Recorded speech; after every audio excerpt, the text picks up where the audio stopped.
One of my takeaways listening to that press conference earlier was that, one of the things was you guys didn't feel like he is, was getting the guys ready to play. Is that an accurate statement? Was that one of the main reasons that you decided to move on?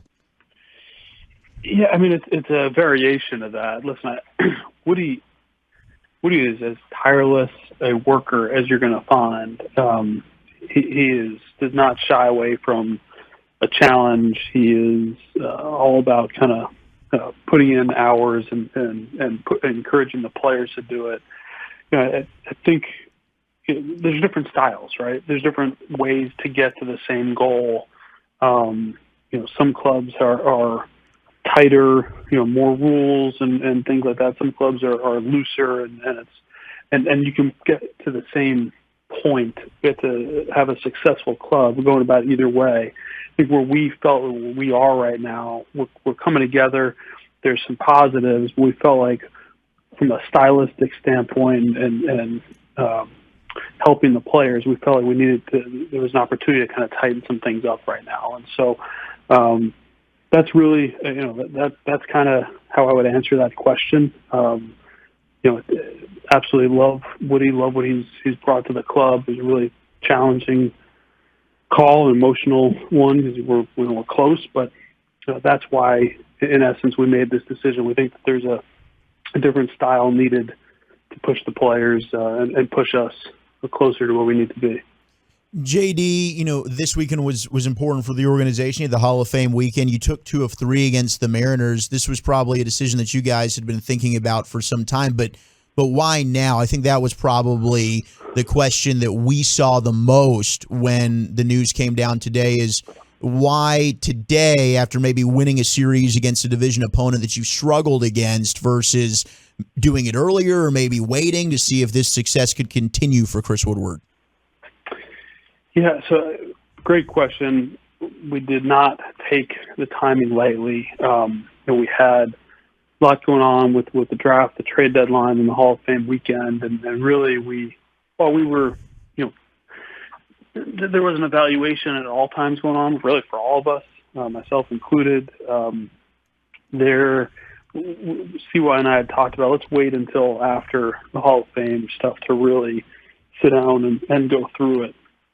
And so we really spent quite a bit of time on it yesterday. We'd had some informal conversations, and then we sat down with ownership this morning and made the recommendation and then ultimately made the decision there. I think why now is because we feel like there is still a lot to be gained this year. Obviously we are where we are in the standings, and that speaks for itself. But as far as improving going forward for next year and setting the groundwork and kind of changing the expectations a little bit day in, day out, we thought that there was value in doing it now rather than waiting until next year. And Tony Beasley, we feel like can really help us in that regard. Obviously we're going to have a search in the off season that Tony will be included as a real candidate for. But whether it's long term it's Tony or it's somebody else, we felt like we would benefit next year and beyond from starting that process right now. JD, who do you feel like are, from your vantage point in that clubhouse, from a player's standpoint, who do you feel like are the leaders on the team, and maybe more so than just the lead by example guys, but who are the guys that you feel like, okay, these are my leaders on this team right now? Do you feel like you have enough of them? Well, I think you'd always have more and have keep improving your leadership core. Some of it's developed over time. I think there's got some guys that have leadership attributes. As far as kind of a little more in the way of outspoken or can do it vocally, Marcus Simeon stands out. He's not a rah-rah guy. Most leaders aren't, and I think that's more for the movies than reality. But I look at the way that he has unbelievable routines, and I see some of the young guys sitting by his locker. I see him setting the example. I see some of the young guys going with. He does this, great routine post game where he stretches, and I think that's led to some of his, his positive health and durability record. And So he will take some of the young guys in and encourage them to do some of these things, really to find the routines that work for themselves.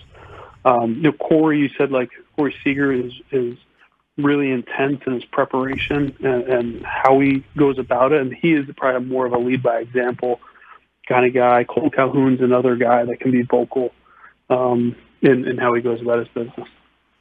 JD, did you have to apologize to Woody? And the reason I asked that is because I was in a situation where a coach got fired, and I felt like as a personnel guy, I let him down. Did you feel any of that? I know it's tough to let guys go, but did you feel like, man, I didn't do everything possible for you? Was there any of that with this? Yeah, Brian, sorry, I didn't mean to cut you off. No, you're fine, man. I didn't. It wasn't an apology per se, but certainly a recognition that Woody came in. We were kind of a little bit in between. We had discussed internally rebuilding at that point. We hadn't done it, and we weren't all in to win, and we weren't rebuilding either. And so we were caught in between. We basically finished 500 his first year. That's what you saw. And it wasn't until the middle of 2020 that we really committed to a rebuild. So his first year and a half, we were in between. The next year and a half, we were really rebuilding, and then this year, we're just starting to come up on the other side of that hill. So there was no point in time where Woody had a roster that we expected championships from, that we truly thought was a playoff contender. You would have needed a number of things to go right. This year, did we have some aspirations that we could overachieve and be 500 or better and in the wild card race, and maybe we could have improved the club at the trade deadline? Yes, I think that was we thought that was kind of a realistic upside goal, but there's no doubt we never started a season in Woody's 4 years here with a roster that we felt was truly like a top level contending roster, and certainly recognized that. And to Woody's credit, he kind of shook it off. He was not like, I'll never talk about that. I'll never make excuses. But we know, and I think deep down he knows that that's the case. And the follow-up question I have with this is that when you look at the situation, and maybe you guys have made the determination, you talk about going forward and and looking at your roster, is it easier to move on with a manager who's trying to win games to save his job, and you're saying no, we need to evaluate these players? Was there maybe some pushback of him maybe wanting to do some things differently with the roster, and then you guys say no, we need to evaluate these players that we have? No, it really. Woody never.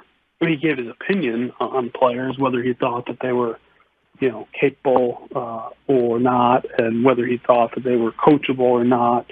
They had the right attributes, but we were on the same page as far as who to play and things. There was never anything like that. It really wasn't. That was not a factor. It really came down to just deciding that going forward, we were looking at we felt the club needed a little bit different style and kind of how we go about our business. And, there's not a whole lot more to it than that. What style is that? Well, I think we want to play, let me say this. I'm going to answer your question. Yes, sir. When I do, I'm hesitant because, I think Woody and myself and CY share a vision about what that style looks like. I think how you get there is more where the kind of difference in opinion is, and I respect that. Woody saw something work with the Dodgers, a very different type of roster club than we have, and that certain things that he believes in, and we, as CY and I looked at it, we felt like to get to where we want to go, we needed to change it. The style is one where, the really focus on kind of fundamentals from really attacking kind of the little things, and a lot of that is accomplished by practicing them and working on them and having a sense of discipline and structure in your daily routine, and the players understanding that is critical and important to what we want to do, and that there's high standards in those areas. And so it really comes back to kind of like getting back to the basics and the fundamentals in a lot of those areas, and creating a little more structure around the way that we work. But the end goal, I think, that Woody would see and we would see, is still very similar. It's more about how you get there. Well, old Ron Washington will get down there with your infielders. He'll be all over those details for you, boy. There's no doubt, man. There's no doubt. He will get after it. Now, you mentioned, with Beasley and his evaluation here for the remainder of the season, you used the word momentum. You'd like to see some momentum in these last 48 games during the presser. What is the momentum that you'd like to see? What's the evaluation process like for Bees during these last 48 games as he tries to maybe become the full-time manager of this team? Yeah, I think CY said it really well at the presser that, it's not so much, we certainly want to win more than we lose, and wins and losses always play some role. But I think the bigger element that we're looking at here with Tony is, how the club responds to him and the rest of the staff midstream, no spring training to implement things. We're 112 games into, or 114 games, whatever it is, into the season. Like, can they get the players midstream to change course and change the way that we prepare a little bit? And that's going to come with, a little bit more, asking a little bit more of them, and tightening some things up in the kind of the day leading up to the game. And so I think how the club responds to that, how the players respond to that, I think you will see that in our style of play on the field. We're hoping that it's a little bit cleaner style and a little more fundamental in how we go about it. It's going to take a little time to put that in play, but that's what we're looking for as far as when we say building momentum towards next year. John, how you doing? Do you think your current role is what you're looking to do, or would you like a little bit more or less of something or another? Like more wins. There you go. Like more wins. Yeah, there'll be a moment we'll be ready to talk about that. It's not right now. I get the question and totally fair, but right now we got to support Tony and support the club, and we'll address some of those things later down the road. So are things on the table? Sorry, I know you're saying you'll address it down the road, but the way you answered it makes it seem like all things are under consideration at the time. Listen, this is a competitive business, and all things are always on the table, right, for all of us. We all work for somebody. We all have, job requirements. We're all evaluated all the time. So are things on the table? Yeah, they're always on the table. Whether you like it or not, that's the nature of the business. We haven't won in 6 years, and I should be evaluated along those lines the same as anybody else. So, that's why I answered that way. It's just a reality of the business. It's not it's nothing that I fear getting into or talking about. It's just not the right time. JD, are you still looking at any other changes within the coaching staff? Or is it just going to be Bees and the staff's going to remain intact for the rest of this season? Yeah, we're going to remain intact. We have one addition to the staff. Josh Johnson is going to come up. He's been with Round Rock as a coach this year. When Bees missed some time earlier this year, he kind of sprained his Achilles, and he missed a little bit of time. Corey Ragsdale, our first base coach, slid over to third. And Josh came up for about a week and coached first and coached the outfielders. So we're going to do the same thing with Tony sliding into the dugout. Corey Ragsdale will slide from first to third. He'll continue to coach the infielders, coach the base running. JJ will come up and coach at first base and handle the outfielders. And what we wanted to do was leave all the other coaches, Donnie Ecker, Bobby Wilson, Tim Hires, et cetera, the pitching guys. We want to leave them in their current roles, so we had as little change as possible.